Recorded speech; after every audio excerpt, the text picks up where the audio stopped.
One memory I always have in my mind is when we had children, actually the first child, my mother-in-law came, but we had nobody else. And it was the first experience for us. So it was rough for all three of us, but especially for my wife and myself. So when I interviewed, I like to joke about it. I started crying in my interview with everyone there.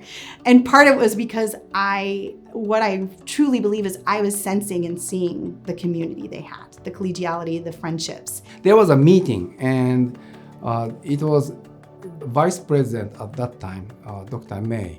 And on that day, my wife was not feeling well. And I was desperate for that. And so when you are realizing that you need that, somebody to come in and go, just tell a joke or just say, something's not right, are you okay? To be there if something happened to a family member and they're the ones, all sending you emails because they know about it. I was hungry for that. So I called up Dr. May and said, and I explained the situation.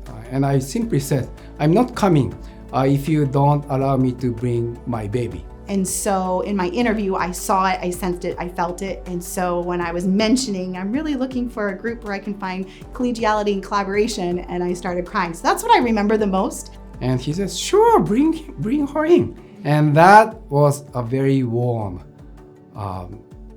statement for employees, in my mind. Especially at that time, I was under a lot of stress, and that meant a lot to me. And leaving that interview going, I am not getting this job. Nobody's gonna hire somebody that sat and sobbed in front of them like, I'm really fine, but please hire me. No. So after composing myself, I did say to the dean, and Julie's a phenomenal leader, that I said, I really hope my crying didn't impact your view of me. And thankfully she said, no, it really indicated the passion that I had for what I do, training teachers, but also that I was, potentially seeing that passion could be used in a different way here at University of Findlay.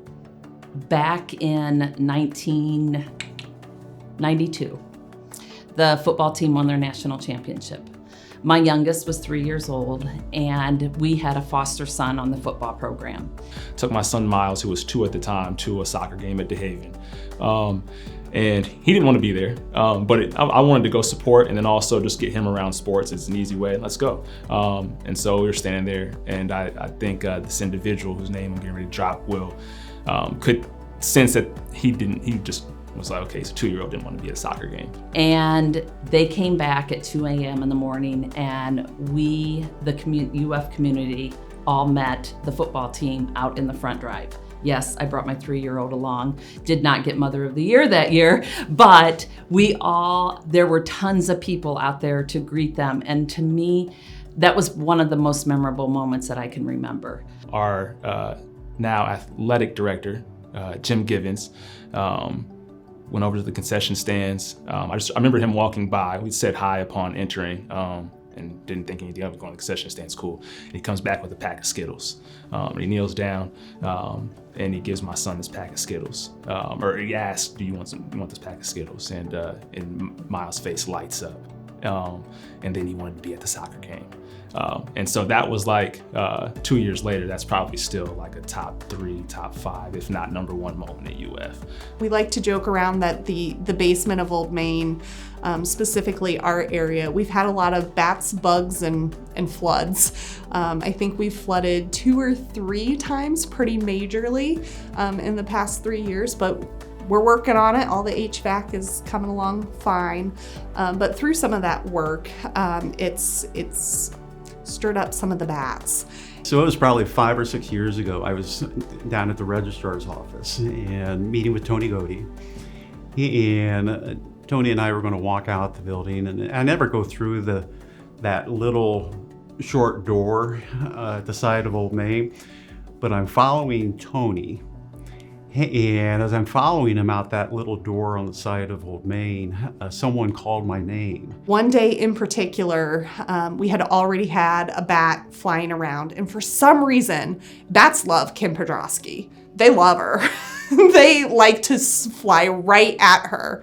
And so this was the second bat of the day. I'm not sure what happened, which direction the bat went, but he flew up the stairs where he was met by Tom Loss, the former VP of Finance, and was met with Tom Loss and a wet floor sign.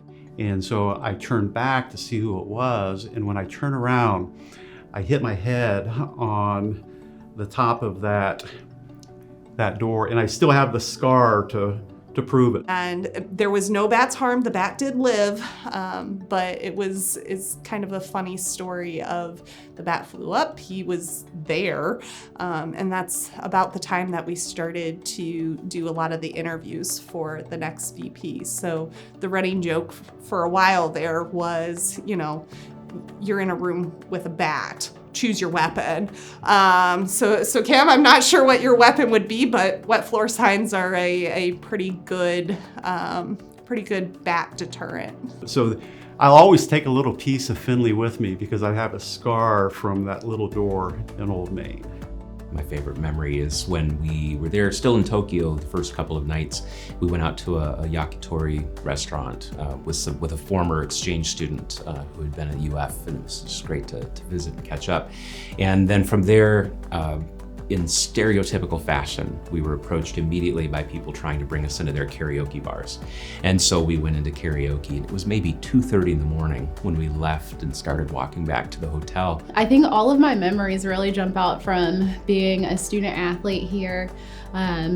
When DeBow Freed was president, when we would get ready to head on the bus to get to nationals or go to the airport to go to a national championship meet for track, he would meet us at the bus with like bananas, fruit, bagels, juice, that sort of thing. And on the way, there was what looked like a storage unit that had been opened on the street, garage door style. It was full of people, and then had also poured out in the street, and there was a guy playing guitar and singing American pop and rock songs, and they were raising money for Fukushima victims. My first experience with the University of Findlay started when I was going into my freshman year of high school.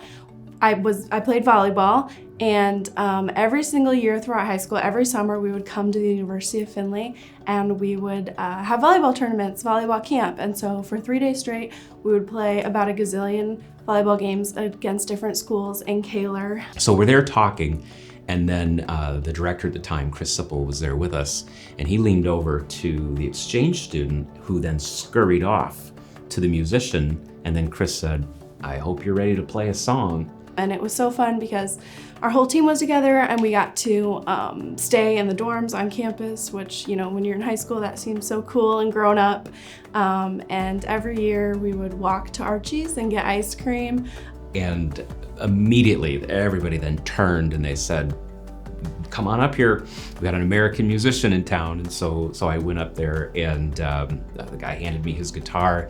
And I remembered that our photography professor, Spencer Cunningham, said, around the world, everyone knows the song "You Are My Sunshine." And so that was my real first experience with the University of Findlay. And so to now be, almost finished with the graduate program and, to be a full-time staff member here, it's really just cool to see how my, relationship with UF has kind of come, full circle. And of course, I'm up there with this guitar and all of these smiling Japanese faces, and I can't think of anything to play. And I hear that, and I'm like, we're gonna do "You Are My Sunshine."